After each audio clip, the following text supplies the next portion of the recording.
Kırgız Respublikası'nın prezidenti Bakiyev Kurmanbek Sarıyeviç.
Eneler, ejeler, dıykan, fermer çarvalarının жетекчилери, muğalimler, darıgeller, жана жаштар келип, sizди кучак жайып, тосуп алып, sizge жыл мурундағы ушул жерде ушул оокаттыктар ак батасын алып, ишиңизге ийгиликтерди каалашкан эле.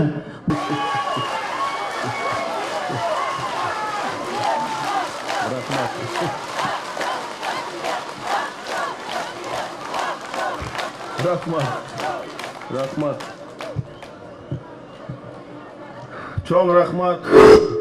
Hurmatlı ağayın tuğanlar. Мындай тосуп алганда сөзүн эмнеден башташым да кичине толкундан билбей калдым.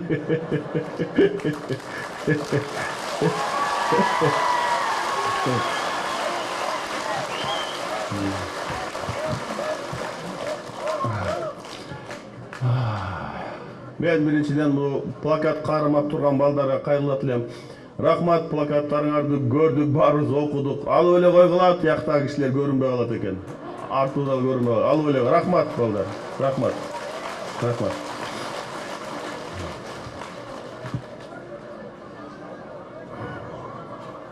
Урматтуу аксакалдар, урматтуу энелер, агалар, энелер, Birinci кезекте sözümün başında şu 2005 жылы şu жерде шайлоо мезгилине жолугуп, андан кийин абдан жакшы колдоп бердиңиздер эле. Ошол мурунку президенттик шайлоодо жакшы колдоп бергениңиздер үчүн баарыңыздарга дагы бир жолу чоң рахмат айткым келет.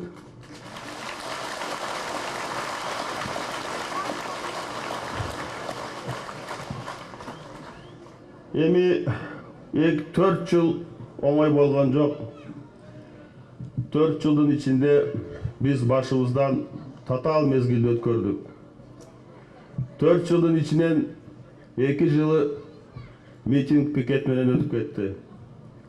Ошого карабай биз өлкөбүздү сактап, мамлекеттүүлүгүбүздү сактап, аны менен бирге экономиканы төмөндөтүп жерген жерибиз жок. Тескерисинче бүгүн мына дүйнөлүк кризис деп айтып атат бардыгы, финансалык кризис дейт, бирок Кыргыз Республикасында андай кризис жок. Тескерисинче элдин турмушу аз болсо да оңоло баштады. Муну баарыбыз көрүп турабыз, сезип турабыз. Бирок биз ушул өткөн жылдары бардык эле маселени чечип койдук. Бүт проблемалар чечилип калды. Бүгүнкү күнгө проблема жок дегенден мен алысмын. Кай жерде кандай проблема бар экен бардыгын жакшы билем. Бирок айтып коюш керек. Бул бардык нерсе салыштырмалуу билинет. Мына 4 жылдын ичинде агайын туугандар биз мамлекеттин бюджетин 3,5 эсеге көбөйттүк. Бул жанагы биз бийликке келген айтпадык беле.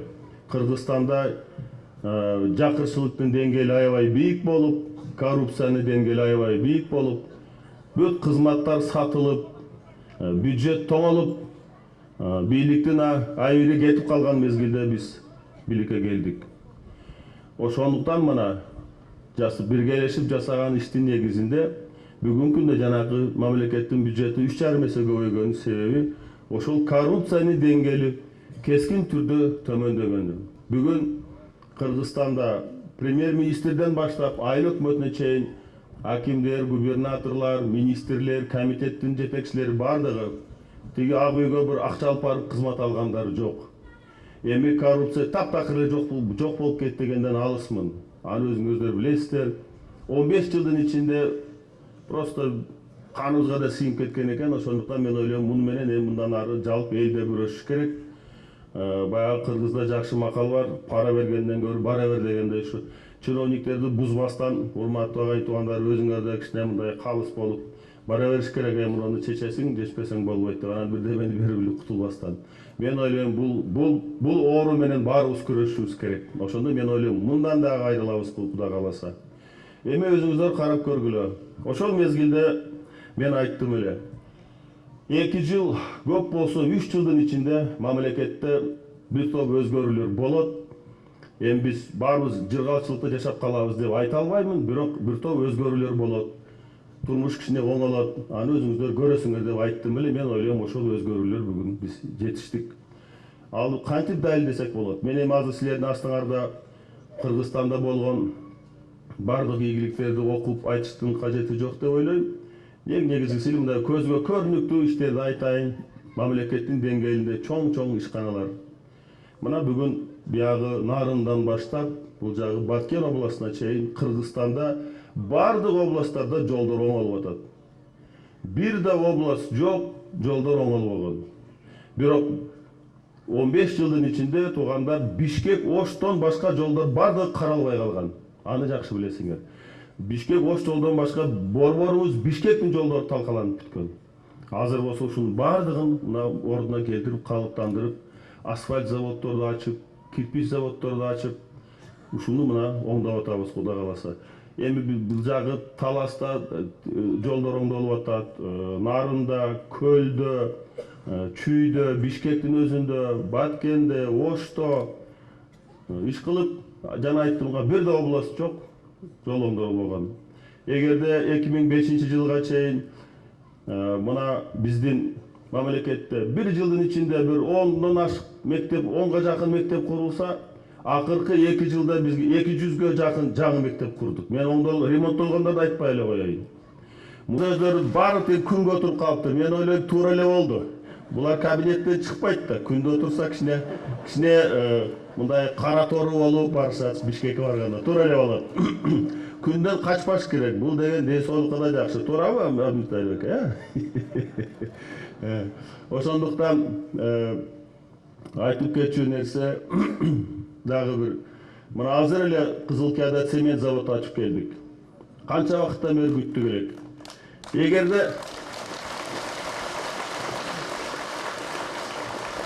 Эгерде жанакында 2 жыл узучу болбогондо ушул цемент завод 1 жыл кечикти.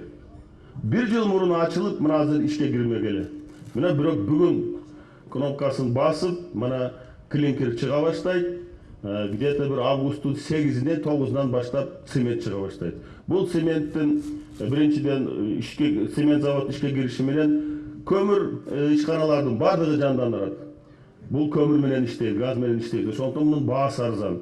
Жанакы Бишкектеги канттагы цемент заводко караганда мунуку где-то 2 эсе 1,5 эсе баасы төмөн болот. Демек, сиздерге турак жай салганга, азыр деле жолдо келетип көрдүм, дубалдарыңар оңолуп калыптыр, бир тоңардыкы, баягы кыйшайгандар бузулуп, таш менен, кыш менен салбапсыңар.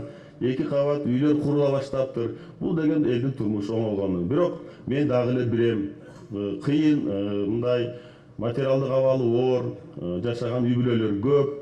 Ошондуктан мамлекет жагынан биз колдон келишинче аракетибизди жасап атабыз, урматтуу аксакалдар. Мен ойлойм, сиздер азыр мына 50% көтөрүлгөн пенсияңарды алсаңыздар керек.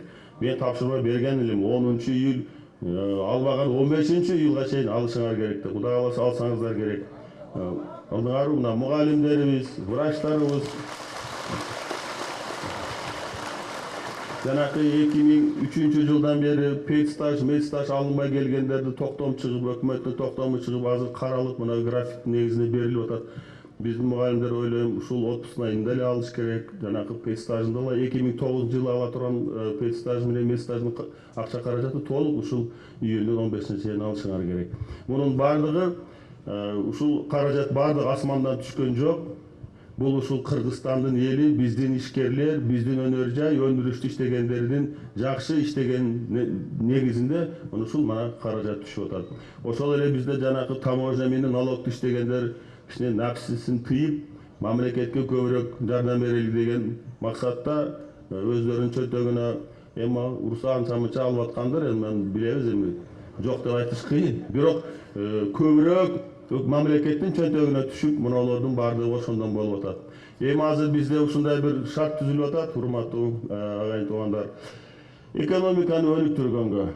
Мана ушул өткөн жылдары мен өзүм мамлекет башчысы катары көбүрөөк көңүлдү бурганыбыз ушу экономика болду, чарбачылык иш болду.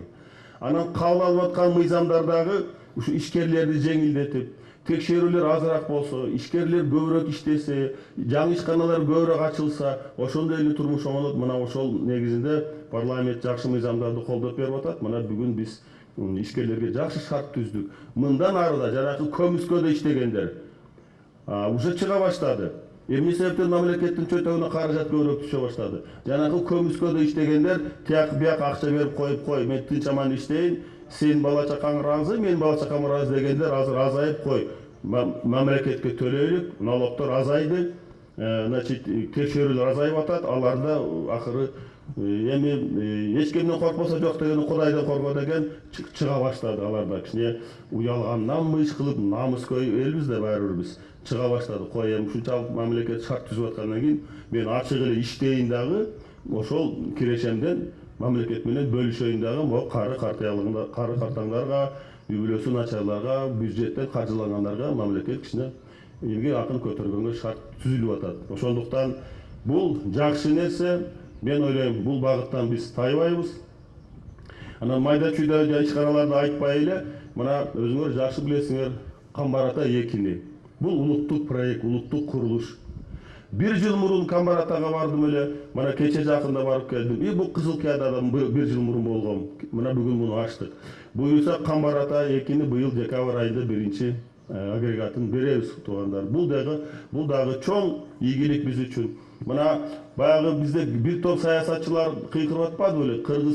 Кыргыз дайдып кетти, кетти, эч ким калган жок, Кыргызстанда бүт эле жалаң ушу пенсионерлер калат деп. Тескерисинче мына көрсөтүп атат биздин балдар азыр. Камбар ата экини биз өзүбүздүн күчүбүз менен куруп атабыз. Өзүбүздүн акчабызга куруп атабыз. Өзүбүздүн строительдер, өзүбүздүн гидро куруучулар, өзүбүздүн инженерлер менен куруп атабыз. Так ошондой эле мына Кызыл Кээмде эле ошондой кылдык.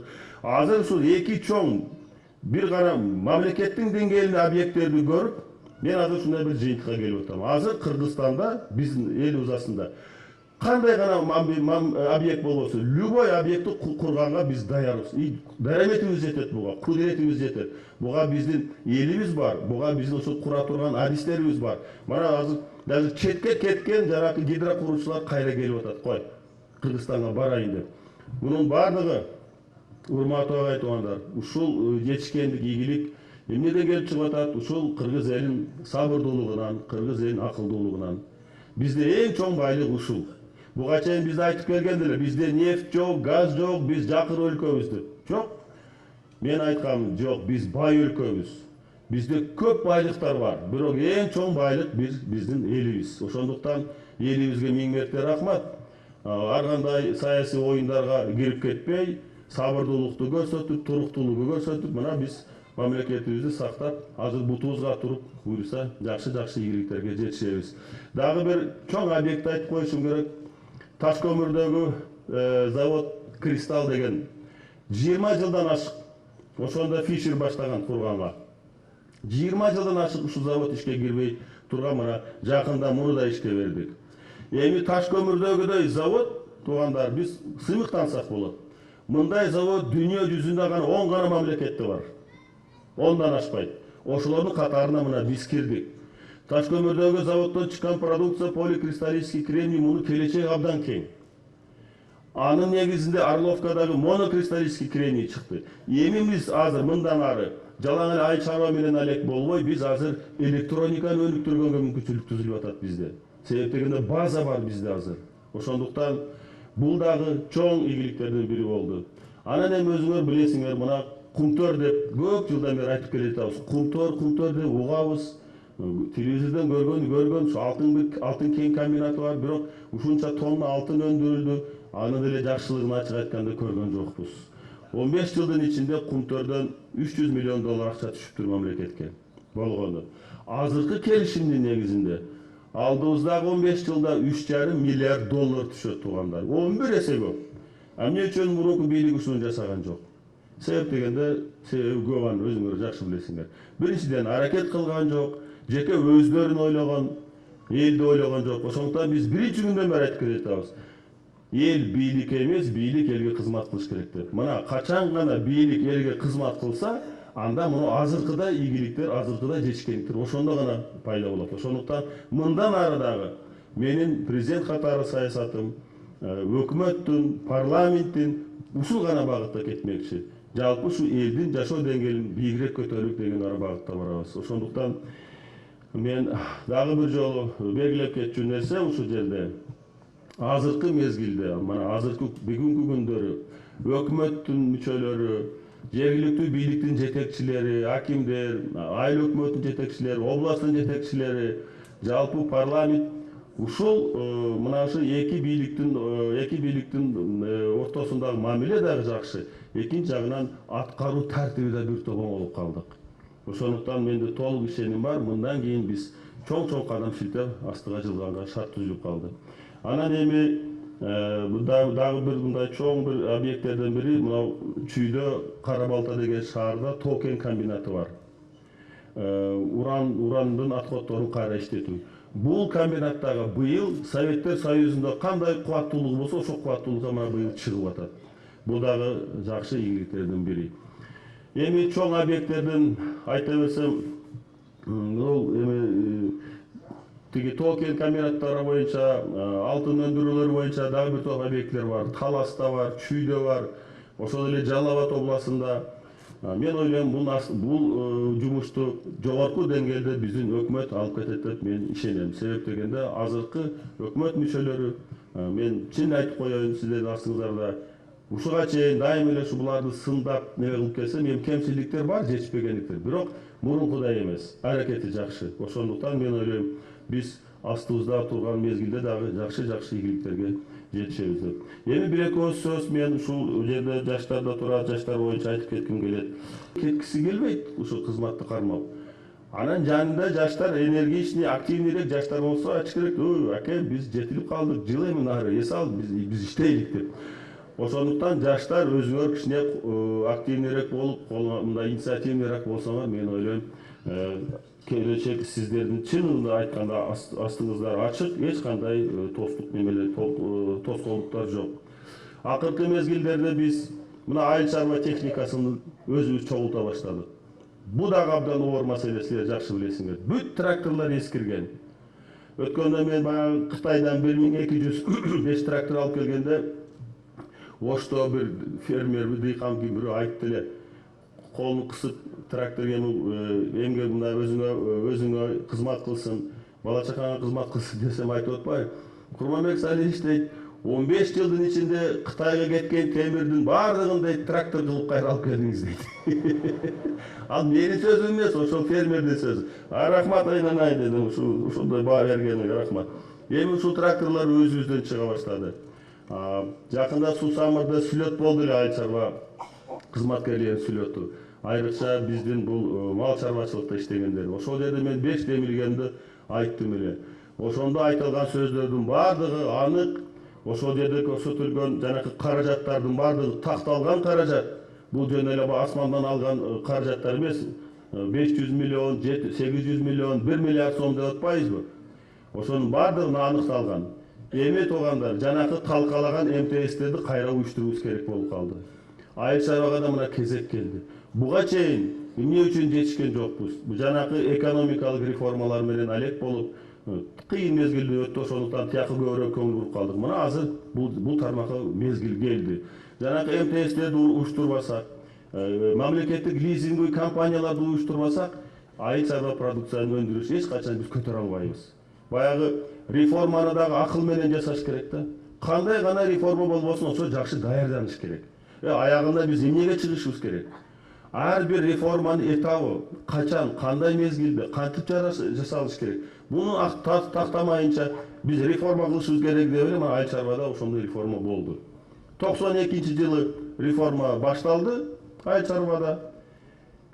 Бир жылга жетпей, 1,5 жыл, 2 жылда талкаладык.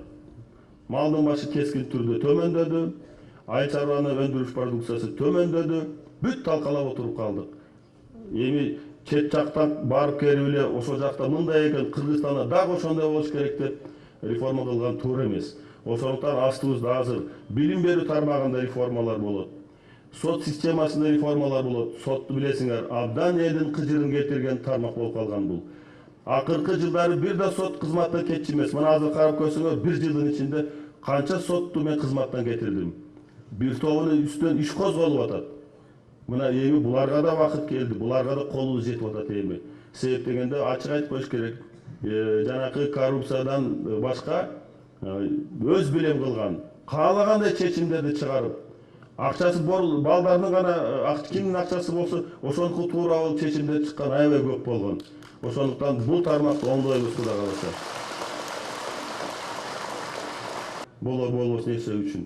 Ошол аксакалдар сотун өткөрүп бериш керек ушуларды. Анан жанакындай катуу чоң кылмыш жасагандарды аларды прокуратурага берип, милицияга өткөрүш керек. Анан жанагындай майда жакта башка категориялар отурат. Ошондуктан мен ойлойм, сот тармагына да бир топ реформаларды жасашыбыз керек. Андан тышкары сөзсүз жанакы биздин бул укук коргоо тармагында жасашыбыз керек.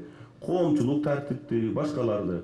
Ошондуктан мүмкүнчүлүк болушунча бизди ишкерлерди, мыйзамдын чегинде иштегендерди мамлекет жагынан колдоого алып, коргоого алышыбыз керек. Болсо коңшу менен мамилең начар болсо, кандай тиги өнүгүүсү боюнча сөз болсун. Ошондуктан биз мына ушул даражага бүгүн жетиштик. Бүгүн Кыргызстан биз башка мамлекеттердин даражасына карабастан баардыгы менен тең укуктуу мамиле жасап атабыз. Бизди да сыйлайт, ачык эле айтып коеюн. Бизди мына өзүбүздүн коңшу мамлекеттерден тышкары, Россиядан тышкары бизди азыр Америкада сыйлап калды. Бул чыныгы эгемендүү мамлекет экен. Булар койгон маселесине көңүл бурбасаң, булар өздөрүнүн чечимин кабыл алат экен деп, мына жанакы база боюнча, Манастагы база боюнча чечим кабыл алдык элек. Жакшынакай болуп, кайрадан келишип, кайрада башка бир келишим түзөлүк. Афганистанда абал курчуп кетти, Пакистанда абал курчуп кетти. Пакистанда 2 миллиондон ачык качкын жүрөт азыр.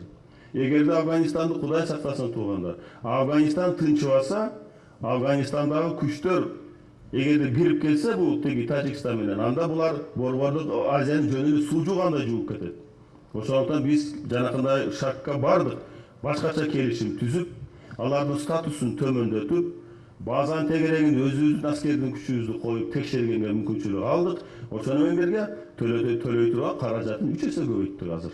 Жана башка бир топ иштер менен улар менен иш кылабыз азыр. Кече жакында Американын президентинин тапшырмасы менен бир чоң делегация келип кетти. Мен өзүм жолуктум алар менен. Эми экономик, мен айттым, саясатты койгула эми. Экономикалык жактан бир проекттерди иштейлик. Америка деген мындай мамлекет жок дүйнөдө. Ошондуктан алар буга даяр. Буну менен эмнени айткым келет? Кыргызстан бүгүн туугандар баягы тизеден бутуна туруп, силкинип кичине башын көтөрүп, астына жылганга биз даяр болуп калдык. Кудай кааласа биз ушул жолдон тайбайбыз бул жолдон. Буга да оңой болгон жок, ачык айтыш керек. Кыйын болду. Эми бүгүн биздин оппоненттерибиз кээ бирлер айтып атпайбы, бул президент болом деген талапкерлер бир топ айтып атпайбы, бул жанагындай үй бүлөлүк башкаруу, тигиндей мындай. Мен айткым келет. Бул теги Акаевдин мезгилинен келе жаткан баягы дежурный сөз да. Мен аксыда да нормаларында бир эки жерде айттым. Менден кийинки президент бир бой президент келеби, бала чакасы жок бир халастой бирөө келеби дедим. Анда да айтасыңар үй бүлөлүк башкаруу деп.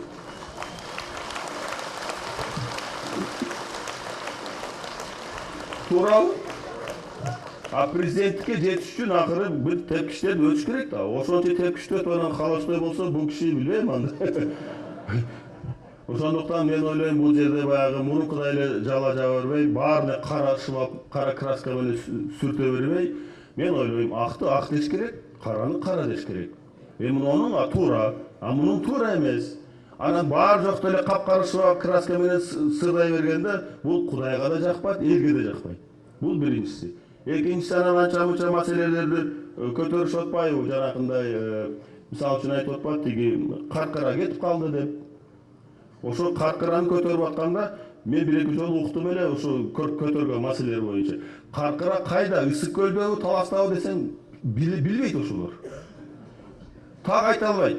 Бирок үзүчү кылып атты, кетип калды деп.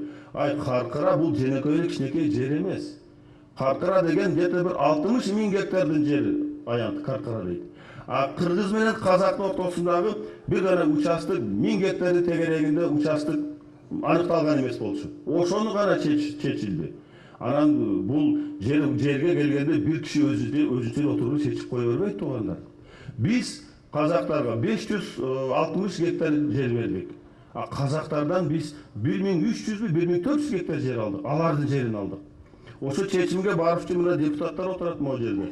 Каркырага барып, ошо жердеги эл менен жолугуп, силерге кандай ыңгайлуу? Алар айтты, мунабул тиги казактын жери.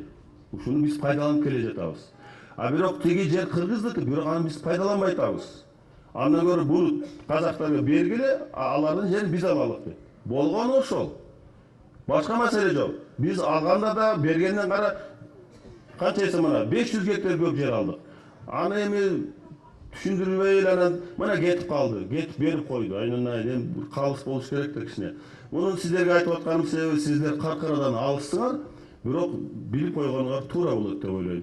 Эч качан Кыргызстандын президенти болобу, башка мамлекеттин жетекчиси болобу, жеке эле өзүнүн кызыкчылыгынын артынан башка өлкөгө жерди 1 метр жерди жөн эле берип койбойт. Анын жолу өтө татаал. Ошондуктан муну туура түшүнүш керек.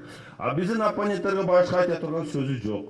Ошондуктан жанагы сөздөрдү айтып атат. Эми булар айта берсин. Мен эми туугандар, сиздердин астыңыздарда жанагындай программа айтышсан мен алысмын. Өлкөнүн өнүгүү стратегиясы чыккан. 2011 жылга чейин, 2015 жылга чейин, 2025 жылга чейин биздин планыбыз бар. жаңылануу багытында бардыгы анык жазылган. Кайсы багытта кетишибиз керек, эме кылышыбыз керек. Кыргызстан болгондон кийин биз өзүбүздүн салтыбызды, урп-адатыбызды сактап, тилибизди сактап, маданиятыбызды өркүндөтүп, бул биздин негизги багыттарыбыздын бири болот. Мен дайыма айтам, биздин чоңойтторго айтам. Америкадан келеби, Европадан келеби, биз кыргызча тосуп алалы. Кыргыздын салтын көрсөтөлү, кыргыздын урп-адаты менен тосуп алалы. Аларга окшоштуруп эле, аларга окшобой эле коелук, анда биз жок болуп кетебиз. Кыргыз ошол менен кыргыз. Ошондуктан мындан ары кыргыздын маданиятын, кыргыздын кол өнөрчүлүгүн, кыргыздын урп-адатын, биздин абдан жакшы салтыбыз, ошолордун бардыгын негизинде өнүктүрүп, биз илгертен келген калкпыз, тарыхыбыз аябай чоң. Ушуну баарын мен ойлойм сактап, өнүктүрүп, жаштарга түшүндүрүп алып кетишибиз керек. Мен ойлойм бул дагы туура болот. Анан сөзүмдүн аягында, урматтуу агай туугандар, мен айтмакчымын эмне деп. Кудай колдоп, сиздер ишенич көрсөтсөңүздөр, мен ойлойм эмки шайлоодон өткөндөн кийин эми 4 жыл эмес, 5 жыл иштесем керек. Депутаттар, ошондой болобу?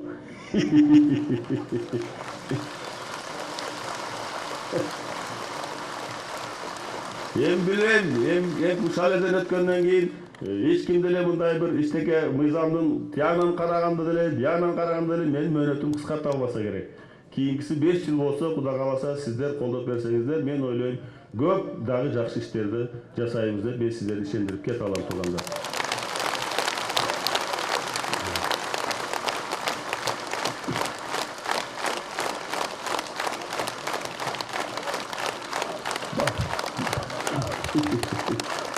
Ак жолчулар отурат.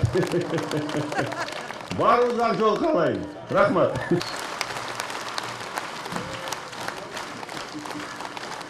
Урматтуу жер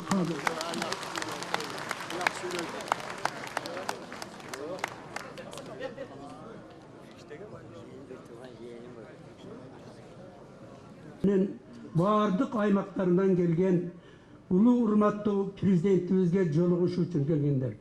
Сиздерди мына ушулга президентибизге болгон чоң ишенич жана урматтагандыктын белгиси деп билем. Урматтуу Курманбек Салиевич, жогорку кызмат ошол президенттик даражага чейин жеткендигиңиз бул сиздин билимдүү жана ошондой эле эмгекчил адам экендигиңиздин бир белгиси.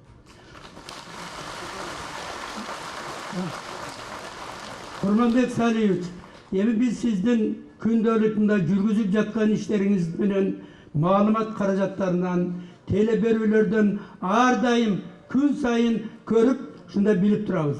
Мына ушуларга караганда шериктеш өлкөлөрдүн арасында сиздин таттыктуу ушундай ордуңуз бар экендигин баардык эл күбө. Ошондуктан мен эмне деп айтмакчымын. Жакында эле Ленинградта Россиянын президенти Медведев менен болгон жолугушууңузда көп жакшы сөздөрдү козгогондугуңуз бизди ыраазы кылат. Анткени биздин жергебизден көптөгөн жаштарыбыз ушу Россияда жүрүшөт. Россияда иштешип атат. Ана шу жактан көп телефон чалуулар жана бизге ушундай билдирүүлөр болуп атат. Биздин президентибизге эгерде убакыты болуп жолугуп калсаңар чоң ыраазычылык билдирип койгула дегендей. Ошондой эле мына сиздин эң жакшы иштериңиздин бири өзүңүз айтып кеткендей, мына эшигин көрүп төрүнөт дегендей, мына жолдордун оңдолушу.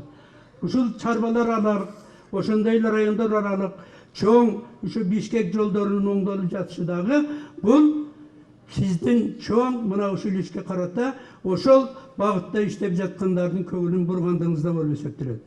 Азыркы күндө Кыргызстанда мына ушул мындай начар мындай болуп калды деген сөздөр бул куру мына начар иштеген адамдардын иштейт. Биз айылда жашайбыз. Айылдагы эмгекчилердин азыркы турмушу күн сайын өзгөрүп атат. Жерден алган түшүм, дыйкандардын жерге болгон мамилеси таптакыр өзгөрдү.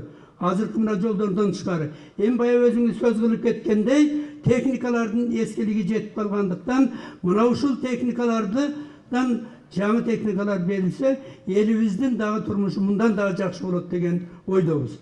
Эми биз эмне дейбиз? Сизге мен ошол жалпы өзümün atından, özümüzdün ayıldaşların atından, ma bugünkü siz menen gelip ve joluguşuga gelgen жалпы öküllerдің atынан işinizge iyilik, beken dosoluk, üy bülölük vakit, bundan arı bizden Kırgızstan dünyalık dengelge çıkıp, uşul sizin doğrunuzda şunday bolup yaşadık degendey darajaga jetişin talap kılan var bolunuz, avan bolunuz, işinizge iyilik. Kurmanbek Saliyevich, hurmatlı konaklar, hurmatlı Kurmanbek Saliyevich, aziz mehmonlar, kuchağı to'lgan omadga xush kelibsiz navbatga. Hurmatli bugungi yig'inga qatnashuvchilari, mana bugun Kurmanbek Saliyevich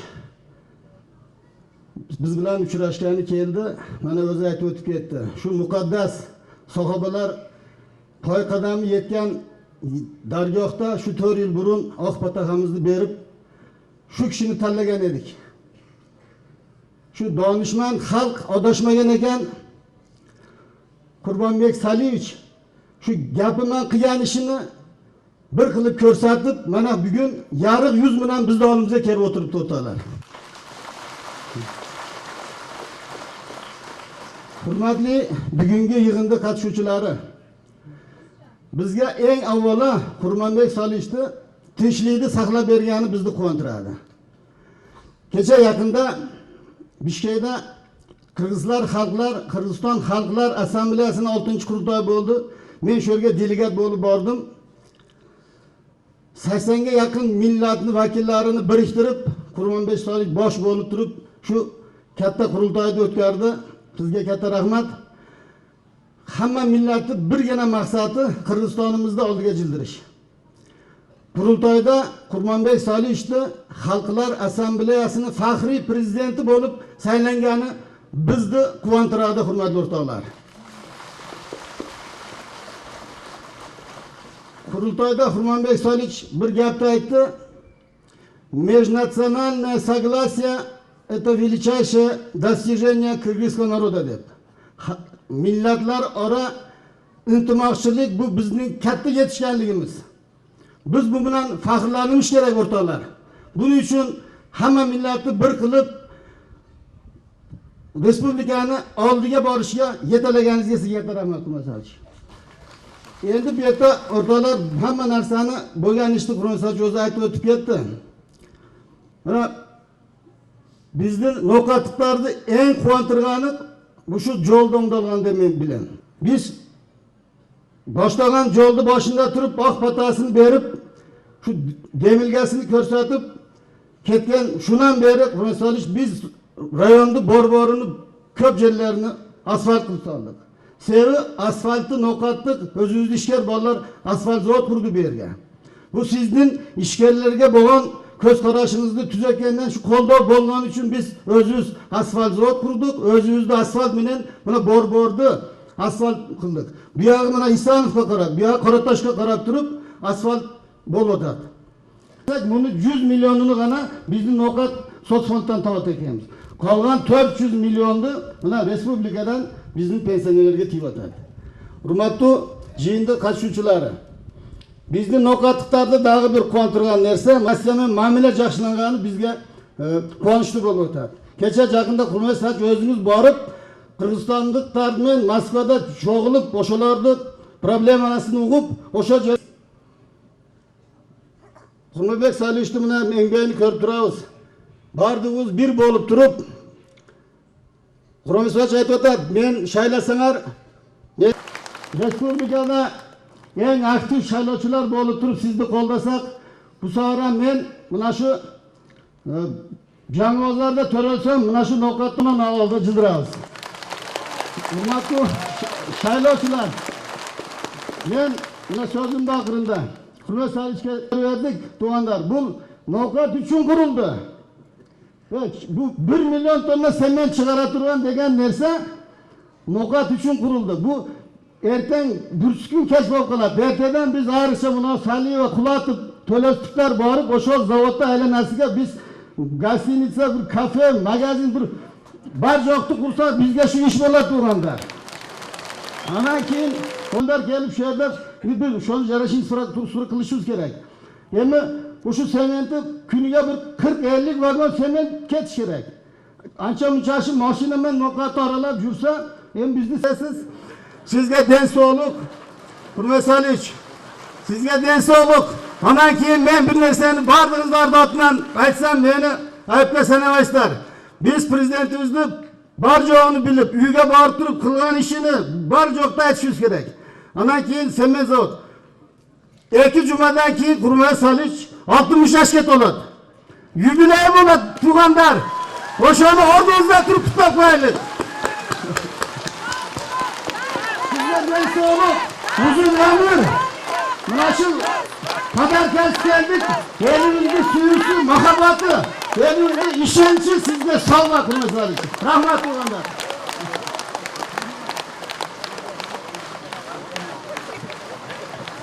Endigi söz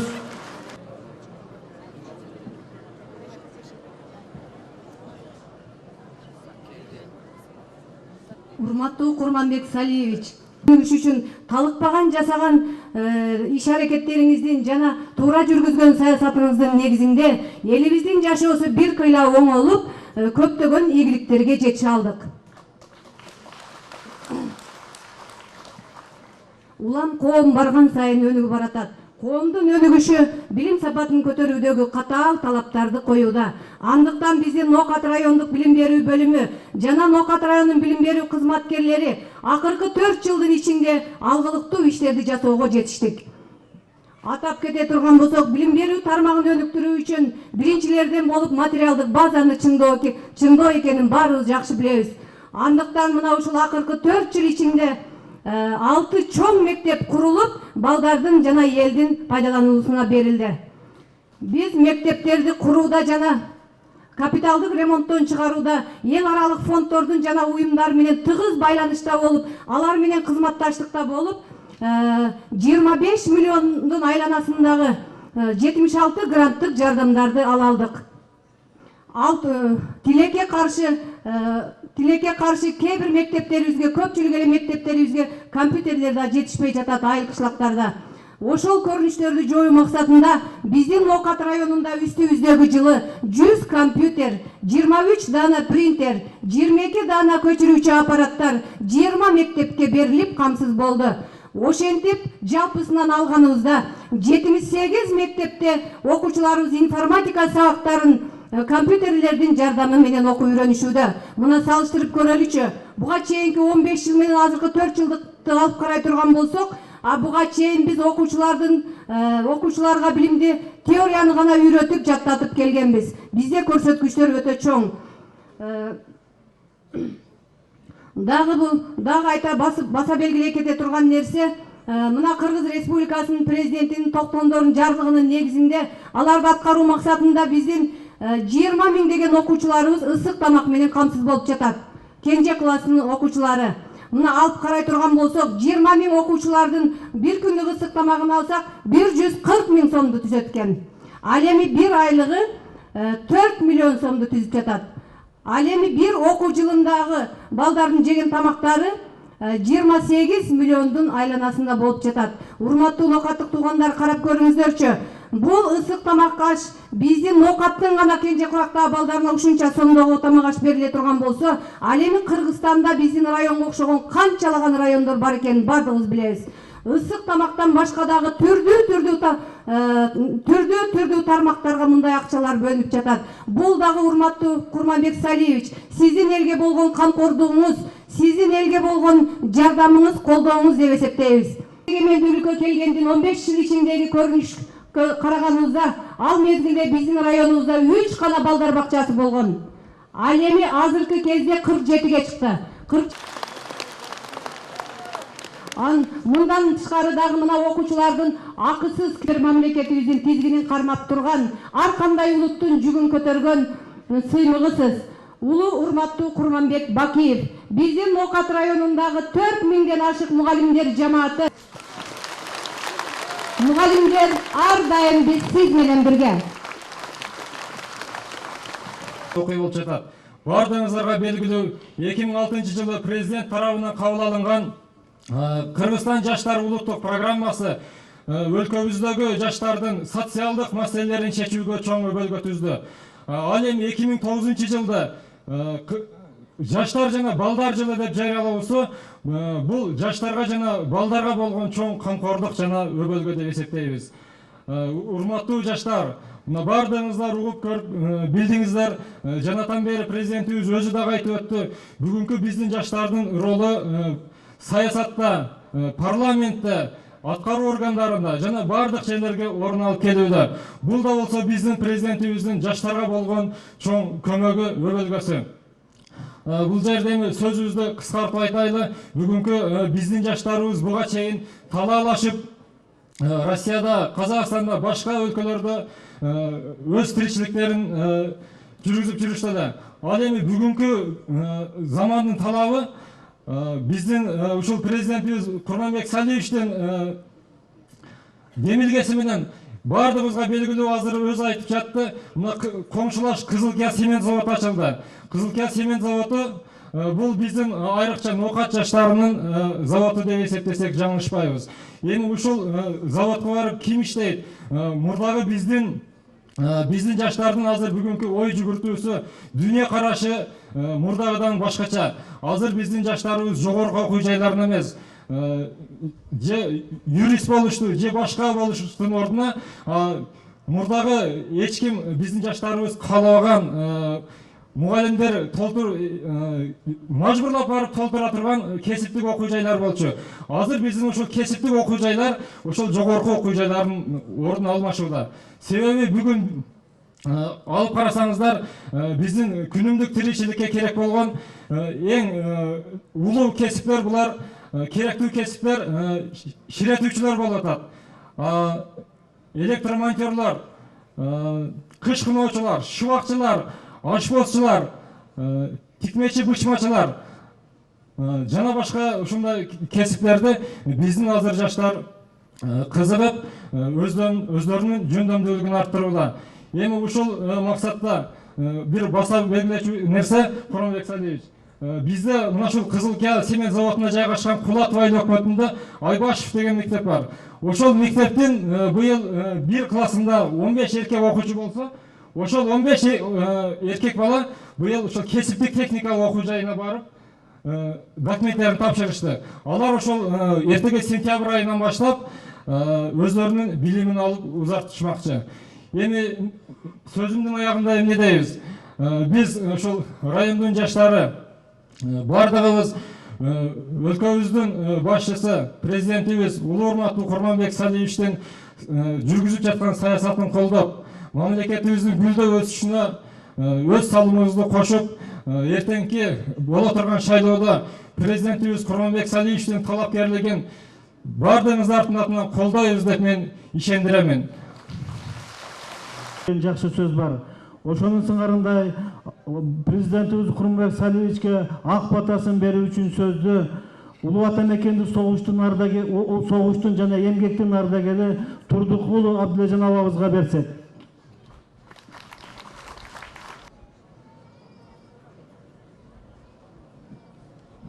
Assalamu alaikum.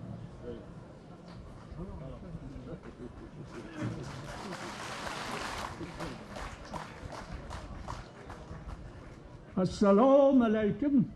Hurmatlı Nokat aksakaldары, baybiçe. Xudo xohlasa 2 minutga mana shu men oqsoqollar baybichalar oldidan Nokat elini yoshlarni otdan bir do'stdan qo'ldaymiz. Sözüm yok. Ayta turgan bir duamni berip qo'yamiz. Amin. Ola elimiz, yurtimiz tinch bo'lsin. Kırgızistan şu Kurbanbek ukamdı omurga rızkısına Allah bereke versin. Bana çakasını da götürüp neme kılışığa ben şu duamdı veremin. Amin.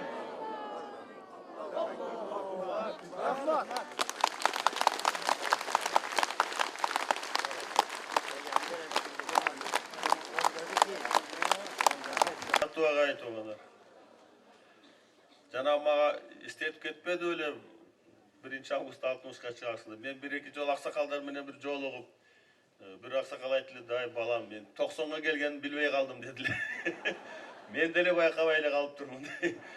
Ошондуктан бул сөзүңүз үчүн чоң рахмат. Эми Ноокат жери ыйык жерлердин бири. Бул жерден Төрөбай Кулатов агабыз чыккан, Насреддин Исанов агабыз чыккан. Мен ойлойм, ушул жерден дагы көп ушул биздин агаларыбызга окшогоч азаматтарыбыз чыгат, кыз келиндерибиз чыгат деп ишенем. Баарыңыздарга чын ден соолук каалайм дагы бир жолу. Анан жанатан бери бул 2 секретариатка түшкөн кагаздарды биз баарын Бишкекке алып кетебиз. Силер туура түшүнгүлө, ошол кагаздарды ар бирин азыр бул жерде чыгып, баягында суроо жооп кылганга шарт жок, мүмкүнчүлүк жок. Биз бардык райондордо ошентип атабыз. Түшкөн арыз, кагаз, кимден эмне түшпөсүн баарын Бишкекке алып кетип, ар бир кагаз боюнча, арыз боюнча тиештилүү чаралар көрүп, анан жооп берилет. Ошондуктан аны туура түшүнгүлө. Эми мага койсо мен деле сиздер менен дагы 1-2 саат отургум келет, бирок туура түшүнгүлө. Мен бүгүн дагы президенттик кызматтамын. Мен президенттик кызматымды аткарышым керек, талапкер катарында эл менен жолугушум керек. Ошондуктан астыбызда дагы Кара Суу району турат. Андан кийин ушул жумада буюрса Талас, ошо менен бүтөт окшойт Кудай кааласа. Анан эмки жумада ушу Бишкек менен аяктайбыз. Ошондуктан эми сиздерге ынтымак каалайм туугандар, биримдик каалайм. Аксакалдарыбызды, карыяларыбызга жакшыраак көңүл буруп, аял кыз келиндерибизди капа кылбай дегендей иш кылып, ар бир үй бүлөдө тынчтык болсун, ынтымак болсун, биримдик болсун. Көрүшкөнчө баарыңыздар саламатта тургула. Чоң рахмат.